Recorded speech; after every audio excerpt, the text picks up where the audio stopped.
is The Secret World Casual Gaming, April 2019. Developed by Funcom and published by Electronic Arts, The Secret World is an MMORPG set in an alternative modern world where every urban legend, lore and conspiracy theory is true. As part of a secret war between three secret societies, you are a foot soldier imbued with remarkable powers to take on ancient supernatural entities, modern horrors, and shadowy cabals and cults. Released in 2012, The Secret World enjoyed moderate success in the MMO world as a niche title, but faded against competition of newer MMOs and multiplayer. It still exists today as a free-to-play title, Secret World Legends, which revamped the mechanics and gameplay and still enjoys a player base to this day. But is it casual gaming? To talk about The Secret World, we have to talk about two games, The Secret World and Secret World Legends. And while the two are linked, both have different enough play experiences to be separate. But anyway. A modern-day MMO was announced by Funcom way back in 2007 using the same engine as Conan, another title by Funcom themselves, and would be available for PC and Xbox 360. However, the concept and pre-production of The Secret World had started much earlier, but other titles hampered in development.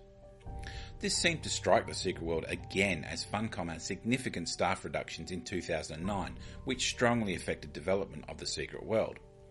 But talks started again in 2011 and Electronic Arts came on board as a publisher. Beta testing was offered in August 2011 with a release date in early 2012, which was pushed back and more beta testing windows were opened. The Secret World was officially released July 3rd, 2012.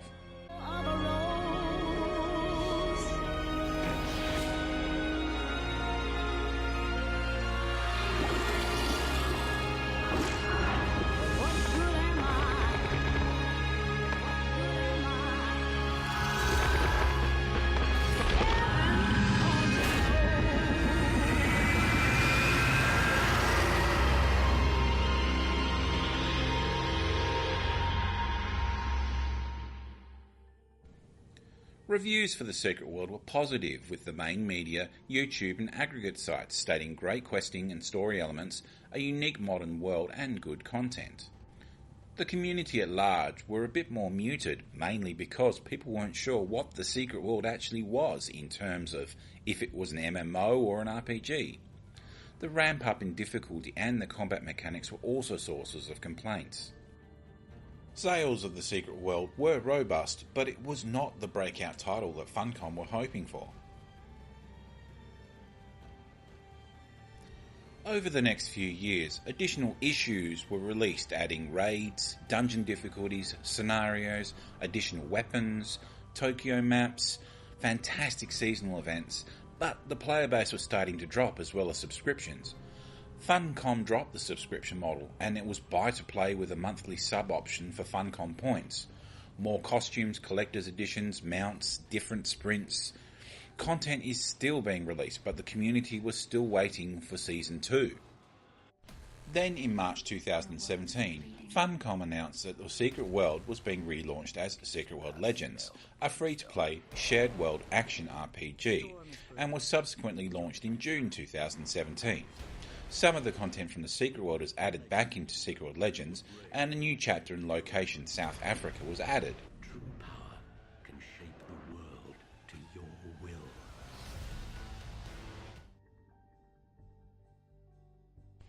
Secret World can be played on PC through Steam to a third-party launcher or the launcher itself.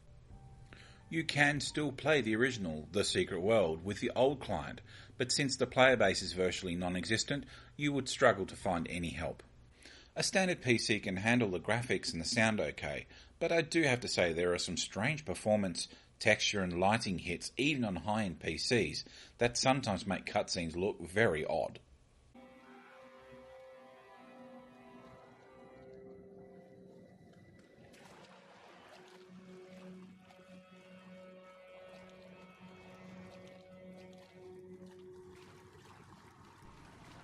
Despite that, the visuals are stunning for a modern world. Lighting, fog, particle effects give off excellent vibe and theme for each of the maps. You feel immersed in the world, and it genuinely takes time to get through to new areas.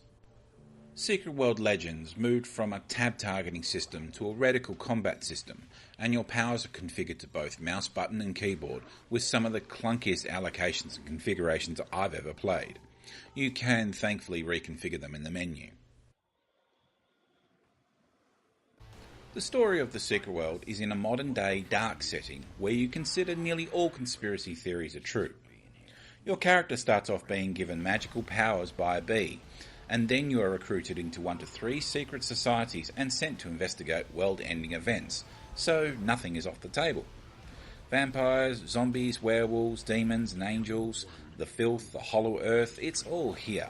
All incredibly detailed and voice acted, and you want to find out more about their story and the world. Each area and environment is very different to the last one, and while there can be some reused assets, there are definitely new creatures and mobs that increase the tension and yearning to explore. While each area has main stories that delve into history, lore and character development, it all strings together through the main story, which deals more with your faction trying to understand a potential cataclysmic event that takes place through the US, Egypt, Transylvania, Tokyo and South Africa. The maps, while instants, are quite large and detailed, and the areas are very specific to various missions, so you know roughly how to approach the enemies in that area. Each map is full of NPCs and missions that you can see on the map. There are areas that will have elite mobs, and then there are lairs, an extremely dangerous area that a full party would need to actually go into. But there are fragments to collect to use to summon powerful world bosses for loot and rewards. Secret World is an MMO at its core, and Secret World Legends is a shared world RPG. You log into your world, select your character and run missions and collect rewards. Questings and dungeons are variable, with combat missions and side missions taking up to 20 minutes to get through their phases, and dungeons running at least 40 minutes and can take up to over an hour to clear through. So you do need to plan for a session. You can play solo and in teams with no disadvantage to either playstyle. Enemies are actually quite varied and different, though you will see some reused assets throughout your play. As I said earlier, zombies, vampires, werewolves, ghosts and demons, they're all here, and they use different abilities, but nearly all of them rush into melee range, so it's not a case of taking things down at range. Most of the time you're going to need to switch out to a melee weapon to cover yourself. Your class falls into what weapons and gear you're using within the holy trinity of tank, DPS and healer. You can change weapons to suit your style, such as pistols, rifles, shotguns, blades and such like, although some synergize with others better. Each weapon has abilities that charges up other abilities of higher power. You have a starter kit of 2 weapons when you first join your faction, but you can eventually mix and match what you want to as a personal preference or to synergize your abilities. Right. This is where this episode's going to go off the rails, because The Secret World and Secret World Legends starts deviating substantially here, and this will probably devolve into a rant into how much Funcom wrecked this game, and it's a solid example of what not to do with an MMO. And I'm going to be honest here, because I loved The Secret World. This came out at a time when I was looking at my next MMO when I tried the beta. The world building, the questing blew my mind. I showed my wife this game and she was initially turned off by the action combat, but was absolutely hooked herself, so we bought our subs and jumped in. The skill wheel, where you could build how you wanted, and you could pick any active skill within the weapon line and any passive skill. Any. You could literally change your build ideas and make something new and workable within a few hours. You didn't need to re-roll. Proper, detailed, fully voiced questing that led you places within the map. You found information, literally needed to learn languages or ciphers. You felt like you actually achieved something finishing a mission. These are the kind of missions that other games needed to take note of. A cargo ship ran aground on one of the coastal islands. We have it on satellite time-lapse, coming in at the head of the Biocult fog. That's how the creatures got here. The lore. Oh, the lore. Despite being little drops, were incredibly detailed and lots of stories that fleshed out the secret world. Being rewarded for hunting lore was just icing on the cake.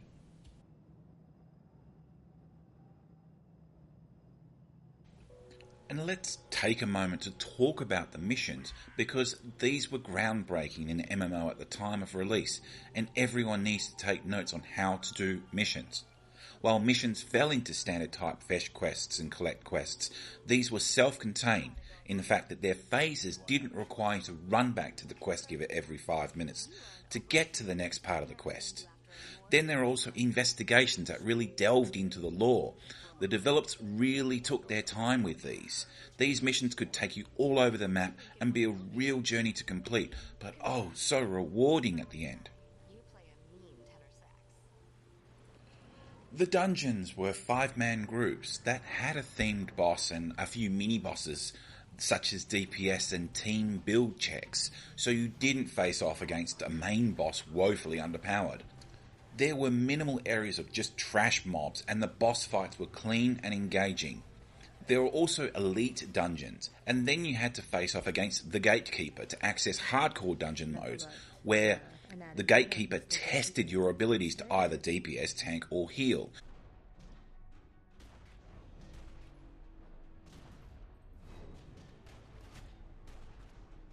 Holy crap, I'm about to beat him. I'm not about to die. Nope. Mother freaking ADD, you need to go away. He's about to freaking die. Did I freaking do it? You guys, I beat him. Oh my god. This was excellent, to give you insights into how harder dungeons worked and that you wouldn't be a detriment to the team. So, what happened? As I mentioned, the Secret World was released to positive reviews, but there was genuine confusion about whether this was an MMO or an action RPG. There wasn't any heavy promotion of the title, despite a big name company and publisher. The usual launch bugs were quickly fixed, but helping players find their way around was a bit of a struggle. The Secret World had quite a few stats to manage, and then weapons and damage types on top of that. The game was actually challenging to play, even in the starting areas. You weren't entirely sure if you were initially picking the right skills, because you would hit hard enemy types very early on. Players would wonder if they needed to re-roll their character or to push on. And silly things like it wasn't clear that you could pick 2 weapons at the start. Then there were brick wall difficulty spikes early on, like the Blue Mountains, which ended up getting reworked and nerfed back due to minions like the Akab or areas like the original Quarry, with quests taking you into that area, and you got crushed. The Secret World really took to pushing the dungeons as the end game, and the real rewards where the grind was. With repeating content after completing the main story, this is where people went, and the speedruns were introduced. Considering dungeons operated on a cooldown timer, so dungeon builds were perfected, and newer players wanting to learn the dungeons were either excluded, or it made for a really toxic experience running the dungeon itself. Content that was earmarked was pushed out at a decent pace over the years, and it did help keep interest in the community with some excellent storylines. When Tokyo was released, a new mechanic called Aegis, which promoted different shield types and damage to deal with those shields. This was polarising in that the mechanic was either praised or loathed, but nothing much. Old content was re-released and one additional pack focused back in Egypt. World events for the Secret World were hit and miss. Seasonal events were fantastic, varied and enjoyable. World bosses were gigantic golems that originally needed over 100 players to take down. The problem was that the engine and the servers weren't able to handle this, and performance was abysmal, even to people who weren't actually doing the boss and just in the instance. So the community ended up making scripts to turn down graphical settings. The response to this from the developers was nerfing the world boss and the server population to take the pressure off. The offshoot of that was the community chat had to do regular callouts of world bosses and then identify when the server was full. So with the population and subscriptions falling, Funcom were concentrating on cosmetics and the store with different sprints, called mounts, and basic grinding events, but it really wasn't enough. Funcom weren't making the money on the content releases for. Even by then I had cancelled our subs. And we do have to consider if the Secret World was a casual game to begin with, and the honest answer was no. Difficult systems to navigate, hours of grind, complex stats, damage and abilities, difficulty spikes in certain maps and quests could be confusing and frustrating, particularly investigations which provided hardly any clues. So this was not a casual game, and this was causing players to quit. I can admit, I ran with a partner. I was constantly reviewing build websites and wikis. This was my time sink game. I never really played solo for this reason. So, after all this time, Funcom's answer to this was to relaunch the Secret World. So, when I was invited to play the beta Secret World Legends, I was hopeful. And I'm going to be honest again here. I hated Secret World Legends. This entire relaunch was mainly to address the confusion of whether the Secret World was an MMO or an RPG story game. They decided to go for a shared world action RPG along the lines of games like Destiny. This meant an entire reworking of the combat systems and essentially anything that made it an MMO. To achieve that, Secret World Legends went for a linear skill progression, action mouse combat, and levels. I mean, it's nice and all to know your skill power in relation to mobs, but part of the Secret World was that you didn't know. You treated mobs with caution, picking them off one at a time or being aware of your surroundings. With a level system in place, you know you can punch through mobs with very few issues. What's more, it seemed to be incredibly easy to level. The first area, Kingsmouth, for example, was being able to hit level 14 within a few hours without needing to do most of the content. So what did Funcom do about this? Lock you out of the main story until you hit a desired level, forcing you to do side missions.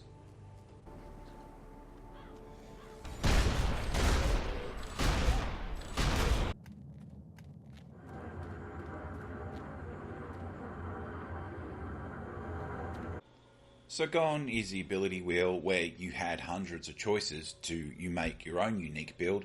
You have a few active and passive skills that are unlocked in a linear fashion. You can at least mix and match your weapons, so it's not a complete lockdown, but it's substantially changed from what it was originally. Gone was the clunky yet functional Minecraft-esque crafting system where you could actually tailor the gear stats you wanted for your build.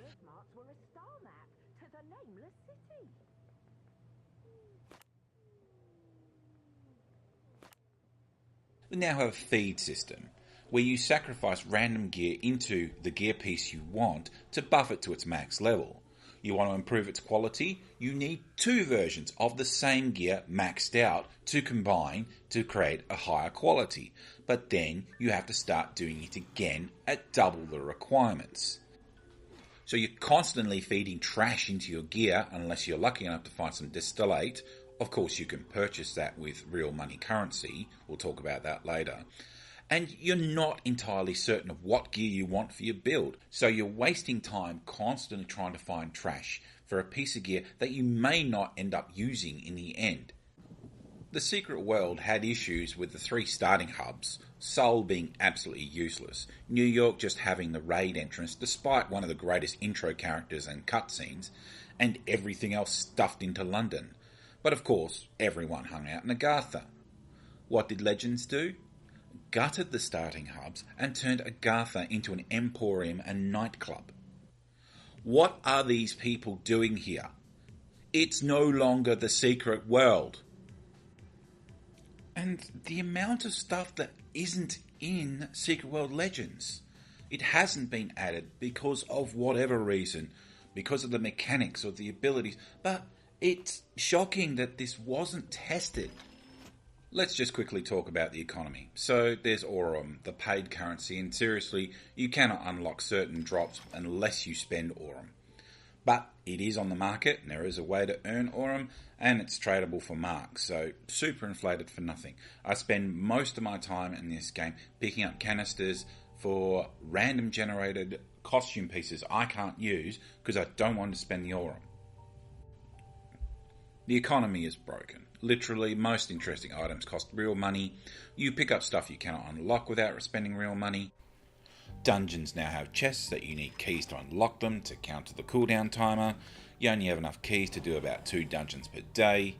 You are still dealing with the RNG drops with crates themselves, and to buy more keys, you need to spend Aurum. I mean, they also said that they changed the combat mechanics and abilities to sort of streamline the combat as well as new animations.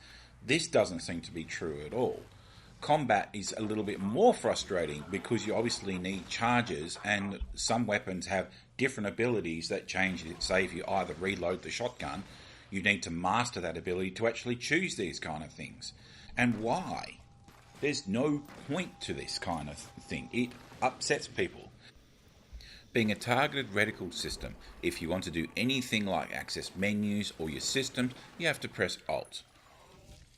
We also need to look at the fact that most of the abilities are queued to really weird keys, so you have to make sure that you're using the right key, the right mouse button, while looking at the target.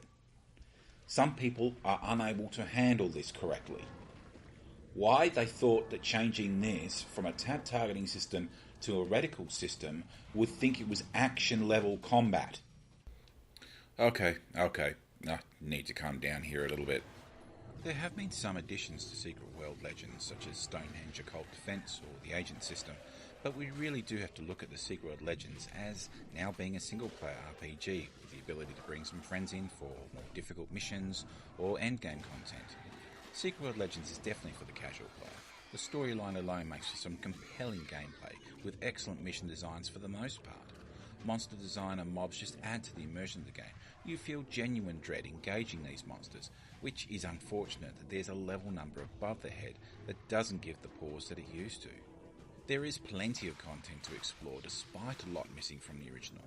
The maps have lots of secrets in themselves to find, and you can take time to look for them. But Secret World Legends is, in the end, a stripped-down version and re-released MMO.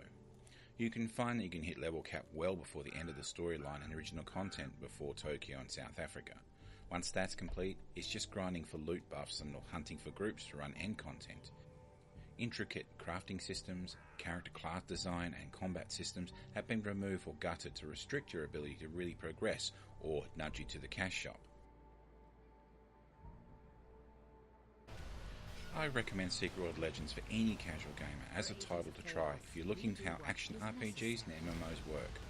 You can at least play in your own terms, you don't need a team to progress through to the end, you can learn basic systems with an idea of how more complex MMOs work if you want to try them later. Despite the changes and lack of updates from the Secret World Legends, it is heartening to see Funcom attempting to keep the franchise alive, with various spin-offs including future ones like Moons of Madness. That's quite the stint, especially when home is more than 1,000,000 miles away. My real concern for the Secret World was that it was just going to die out, but the legacy will continue on. Secret World Legends does require some time, research and patience, but the experience is well worth it.